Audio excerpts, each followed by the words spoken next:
بسم اللہ الرحمن الرحیم۔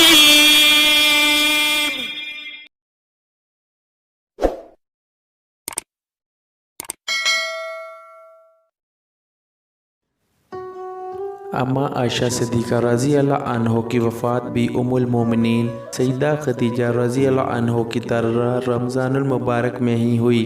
ام المومنین حضرت عائشہ رضی اللہ عنہ نے منگل 17 رمضان 1800 مطابق 13 جولائی 678 کی شب کو اس دار فانی سے عالم بقا کو لبیک کہا۔ آپ کی وفات کی خبر اچانک ہی تمام مدینہ منورہ میں پھیل گئی اور انصار مدینہ منورہ اپنے گھروں سے نکل آئے۔ جنازہ میں ہجوم اتنا تھا کہ لوگوں کا بیان ہے کہ رات کے وقت اتنا مجمع کبھی نہیں دیکھا گیا۔ بعض عورتوں کا ازدحام دیکھ کر روز عید کے ہجوم کا گما گزرتا تھا۔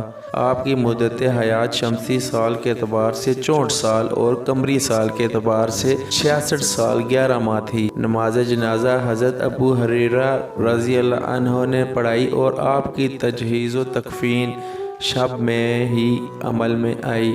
حضرت ابو ہریرہ رضی اللہ عنہ ان دنوں مدینہ منورہ کے قائم مقام امیر تھے۔ بوقت تدفین آپ کی قبر اطہر کے چاروں اطراف ایک کپڑے سے پردہ کر دیا گیا تھا تاکہ آپ کے احترام میں کوئی کمی واقع نہ ہو۔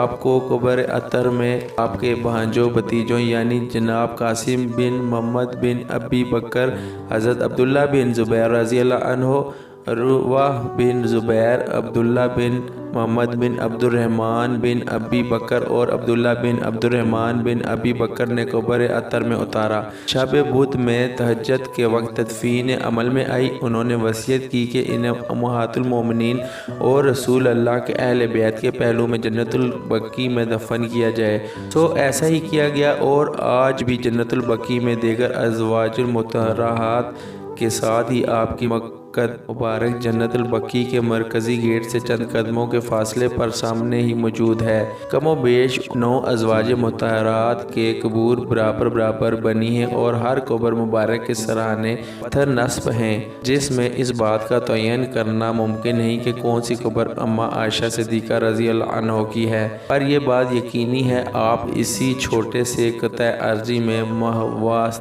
راحت ہیں۔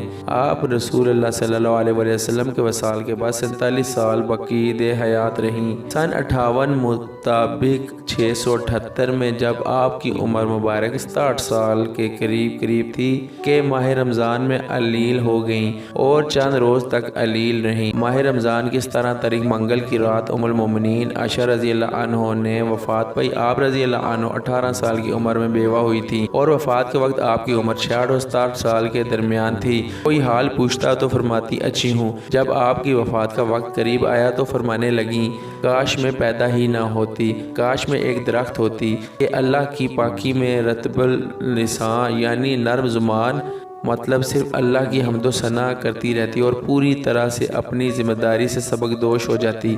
کاش میں مٹی کا ایک ڈھیلا ہوتی، کاش اللہ تعالیٰ مجھے پیدا نہ فرماتا، کاش میں زمین کی بوٹیوں میں سے کوئی بوٹی ہوتی اور قابل ذکر شہ نہ ہوتی۔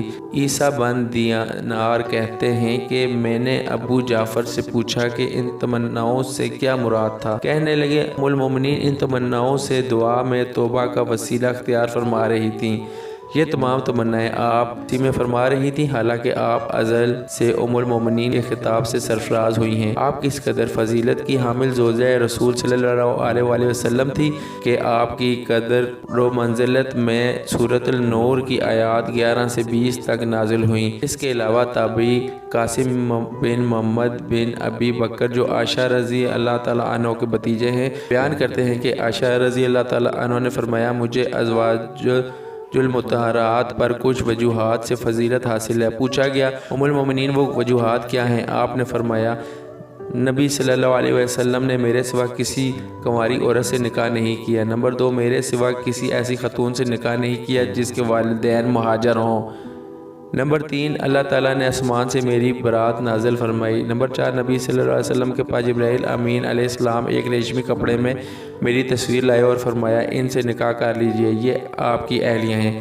نمبر 5، میں اور نبی صلی اللہ علیہ وسلم ایک ہی برتن سے غسل کرتے تھے۔ نمبر 6، آپ میرے پاس ہوتے تو وہی آ جایا کرتی تھی، اور اگر کسی اور بیوی کے پاس ہوتے تو وہی نہیں آیا کرتی تھی۔ نمبر 7، نبی کریم کا وصال میرے گلے اور سینہ کے درمیان میں ہوئی جب رسول اللہ صلی اللہ علیہ وسلم کا سر اقدس صدیقہ رضی اللہ تعالیٰ عنہ کی ران مبارک اور زرنوئے مبارک کے درمیان میں تھا۔ نبی کریم کا وصال میری باری کے دن وصال ہوا، یعنی جب میرے یہاں مقیم تھے۔ نبی صلی اللہ علیہ وسلم میرے حجرے میں مدفون ہوئے۔